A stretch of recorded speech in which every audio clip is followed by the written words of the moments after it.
বৃহস্পতিবার পবিত্র রাতে কেউ যদি এই দোয়াটি 100 বার পরে কোনো দিন পৃথিবীর কোনো মানুষের কাছে তার হাত পাততে হবে না, পৃথিবীর সব কিছু তার পায়ের নিচে আল্লাহ হাজির করে দিবেন।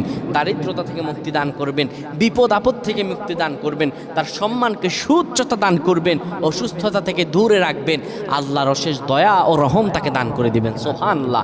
বৃহস্পতিবার রাত এটি গুরুত্বপূর্ণ রাত। এই রাত সপ্তাহে একদিন আসে। আরবিতে রাত আগে আসে, দিন পরে আসে। সুতরাং বৃহস্পতিবারের যে দিন গিয়ে রাত, এটি বৃহস্পতিবার রাত নয়, এটি শুক্রবারের রাত, এটি জুমাবারের রাত, এটি দোয়া কবুলের রাত, আল্লাহর কাছাকাছি হওয়ার রাত। সুবহানাল্লাহ। এই বৃহস্পতিবার রাত আল্লাহ তাআলা বান্দার দোয়া কবুল করেন। কেউ যদি বৃহস্পতিবার রাতে ঈশা নামাজের পরে পবিত্র হয়ে ইয়া হাইয়ু ইয়া হাইয়ু ইয়া হাইয়ু ইয়া রফিয়ু ইয়া রফিয়ু ইয়া রফিয়ু এই দোয়াগুলো পড়তে পারে 100 বার, আল্লাহ রাব্বুল আলামিন তার